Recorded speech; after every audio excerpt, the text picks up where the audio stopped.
नमस्कार, आप देख रहे हैं TSD न्यूज और मैं हूं आपके साथ गौरी रानी। झारखंड में कोरोना बेकाबू हो चुका है। स्वास्थ्य व्यवस्था पूरी तरह से लचर है और ये हम इसलिए कह रहे हैं क्योंकि अगर आप राजधानी रांची के सदर अस्पताल या रिम्स जाएंगे तो वहाँ ना आपको बेड मिलेगी, ना ही ऑक्सीजन, ना ही वेंटिलेटर। हमारे साथ इस वक्त बात करने के लिए राज्य के वित्त मंत्री डॉक्टर रामेश्वर उरांव हैं। हम इनसे बात करते हैं। सर, सरकार की क्या व्यवस्था है? जिस तरीके से अभी कोरोना की वजह से जो सिस्टम लचर हो गई है उसको आप कैसे देखते हैं?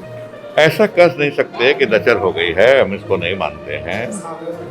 एकाएक संक्रमित लोगों की भीड़ जो रांची में आ गई, इससे कुछ समस्या हुई एक आध दिन, लेकिन अब जो बेड बढ़ गए हैं, रिम्स में बेड बढ़ गए हैं, सदर हॉस्पिटल में बढ़ गए हैं, पारस हॉस्पिटल में बढ़ गए, प्राइवेट हॉस्पिटलों में सीट लेने की बेड बढ़ाने का हमने सरकार ने हुक्म दिया है, उसको भी लेंगे। अब वो दिक्कत नहीं होगी। ये दिक्कत जो हुई थी कल का समस्या थी, आज का समस्या नहीं है सर। बेड लेकिन दिक्कत ये है कि हम इतना होने के बाद भी नहीं समझ रहे हैं। हम सावधानी नहीं बरतते हैं। हम बाजार में जाइए ना, खुला घूम रहे हैं, पान खा रहे हैं, ही कर रहे हैं। तो सरकार को कड़े कदम उठाने चाहिए ना। कड़े कदम उठाए हैं, लेकिन आदमी को अपना समझ होनी चाहिए ना। आपको समझ होनी चाहिए, हमको समझ होनी चाहिए। हमको समझ, आप मेरी जान है ना, तो हमसे ज्यादा कौन फिक्रमंद होना चाहिए अपनी जान के लिए?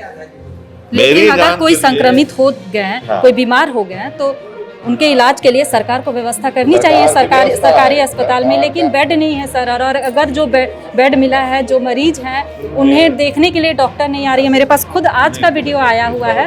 ये कमी तो है, रिसोर्सेज की कमी है, दो मत कहाँ है, रिसोर्सेज की कमी है। अब उसी में हम बढ़िया करने की कोशिश में। देखिए यहाँ हुआ क्या कि ये सेकेंड वेव जो आया, भारत सरकार को चाहिए था कि हमको खबरदार करना, सावधान करना सभी राज्यों को कि सेकेंड वेव चला है, आप बेड बढ़ाइए, हम ये दवा भेजते हैं, हम ये रेमडेसिविर भेजते हैं, हम ये कर रहे हैं, टीका भेज रहे हैं, सबको दिलाइए शुरू से आखिर तक, गाँव देहात शहर में बढ़ रहे हैं। तो उन्होंने क्या किया? कोई सावधान नहीं किया, बल्कि उल्टा टीका यहाँ देने के लिए लोगों को एक्सपोर्ट कर दिया, बाहर भेज दिया। अरे भैया, अपने लोगों को पहले बचा लीजिए, इसके बाद बाहर भेज दीजिए, क्या मना करेगा? तो मेरा ये कहना है, पूरा देश का कहना है कि अपना देश को पहले बचाइए, है ना, अपने पूरे राज्यों को बचाइए। बेसिक जिम्मेदारी भारत सरकार की है, इसमें होती है। हमारा तो रिसोर्सेज बहुत सीमित है, भारत सरकार पर बहुत आश्रित रहना पड़ता है हम लोग को वित्तीय स्थिति के चलते। तो ये भारत सरकार, हमारी भी जिम्मेदारी है, हमको भी तैयारी करना चाहिए। हम तैयारी की। हुआ ये एकाएक भीड़ आई कि जिलों में इसका इलाज नहीं करके वहाँ से संक्रमण दिखाई दिया, तो लोग सीधे रांची को गई। जिससे रांची में भीड़ बढ़ गई तो थोड़ा सा अफरा-तफरी हुई, नहीं हुई, बात नहीं है।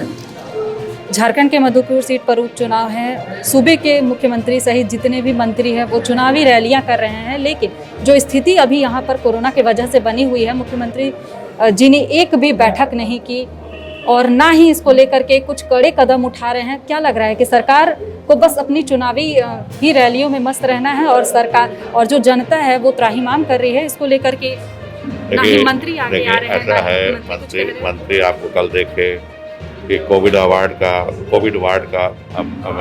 निरीक्षण किए का मंत्री तो यहाँ ही हैं।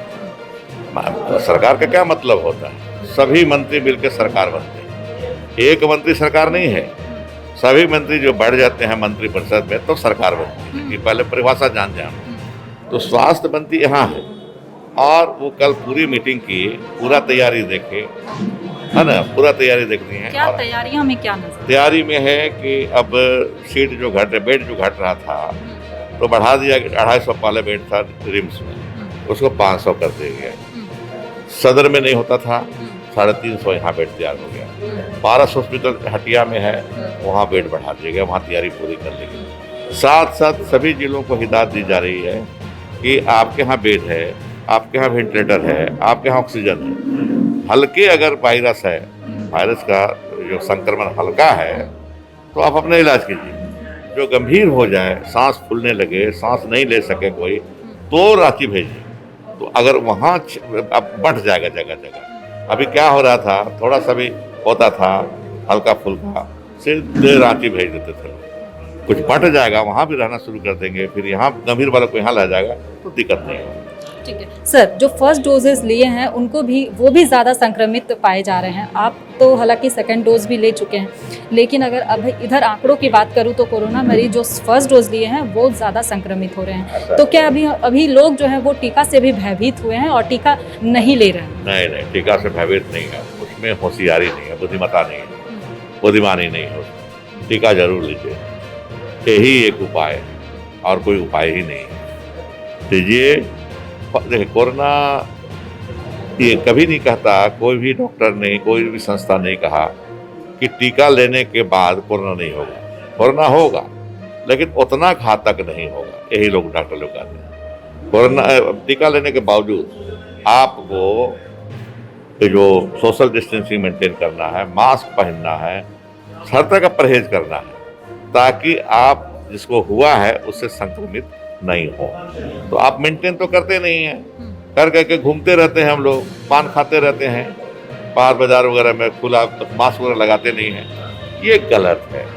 देखिए, अपने जीवन के प्रति अगर किसी की जवाबदेही, पहली जवाबदेही है तो मेरी है, अपनी जान मुझे बचानी है ना। आपको अपनी जान बचानी है, इनको बचानी है, सबको अपनी जान बचानी है। जब उपाय नहीं है, कुछ दवा नहीं है इसका, यही उपाय है, हमें खुद जागरूक होकर के इसका करना चाहिए, पालन करना चाहिए। ये मैं कहूँगा, अपील करूँगा अपने झारखंड वासियों से, नर नारी, सभी नर नारियों से, आप सरकार का जो गाइडलाइन है उसको फॉलो कीजिए, आप सुरक्षित रहिएगा, दूसरों को भी सुरक्षित रखने में कामयाबी आपको मिलेगी। तो हमारे साथ बात कर रहे हैं सूबे के वित्त मंत्री डॉक्टर रामेश्वर उरांव जी, जिन्होंने साफ तौर पे कहा है कि कोरोना के मौजूदा हालात को देखते हुए सरकार पूरी तरह से गंभीर है, वहीं अपनी जान खुद को बचानी है और इसके लिए सरकारी गाइडलाइन का पालन करें, मास्क, सैनिटाइजर, सोशल डिस्टेंसिंग अपनाएं। फिलहाल इस खबर में इतना ही। तमाम और खबरों के साथ बने रहने के लिए देखते रहें DST न्यूज़।